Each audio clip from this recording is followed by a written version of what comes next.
कि petroleum products होने वाले निर्यात पर अतिरिक्त कर लगाया है। दूसरा, आम आदमी के लिए हर लीटर पर 10 रुपए की एक्साइज ड्यूटी कम करने का निर्णय आज वित्त मंत्रालय ने लिया है।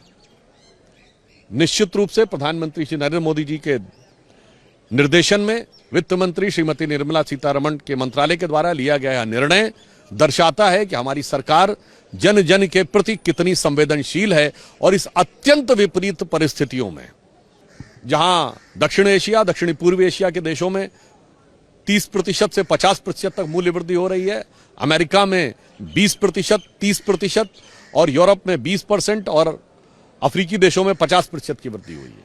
परंतु निश्चित रूप से इस वैश्वीकरण के दौर में भारत उससे अछूता हो यह संभव नहीं है।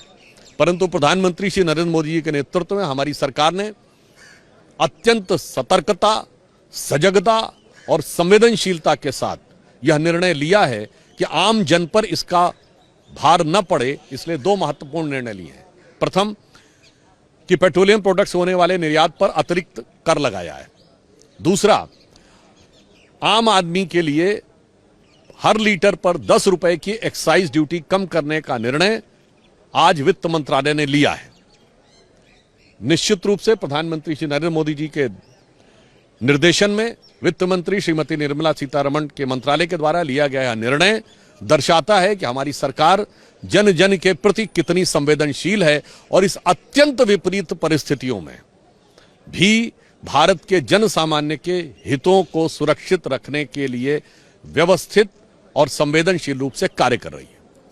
आज रामनवमी का दिन है, तो मुझे लगता है कि प्रधानमंत्री श्री नरेंद्र मोदी जी ने भगवान राम के उसी आदर्श से प्रेरणा ली है जिसे रामचरितमानस में उन्होंने लिखा हुआ है, तुलसीदास जी ने, कि मणि माणिक महंगे किए, सहजे तृण जल नाज, तुलसी सोई जानिए, राम गरीब नवाज। अर्थात जिन चीजों को महंगा करना था उसे महंगा किया है। इस संदर्भ में देखें तो एक्सपोर्ट को महंगा किया है, और जिन चीजों की आवश्यकता सहज रूप में होती है, अर्थात पेट्रोल को, उसे सहज किया है, अर्थात सस्ता किया है।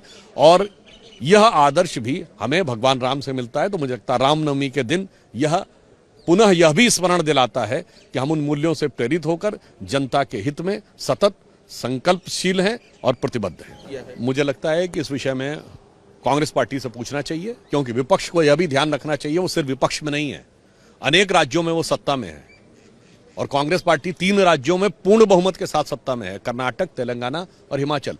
तो मुझे लगता है आज माननीय प्रधानमंत्री जी सभी मुख्यमंत्रियों के साथ भी बैठक कर रहे हैं, तो एक टीम इंडिया की स्पिरिट है। केंद्र और राज्य की सरकारें मिलकर कार्य करें, तो विपक्षी दलों का ध्यान रखना चाहिए कि टीम इंडिया में वो भी सरकार में है कई जगह, ऐसा नहीं कि वो सिर्फ विपक्ष में है। तो उन्हें सकारात्मक और रचनात्मक भूमिका के बारे में भी सोचना चाहिए, बजाय इसके कि सिर्फ आरोपात्मक और आक्षेपात्मक बातें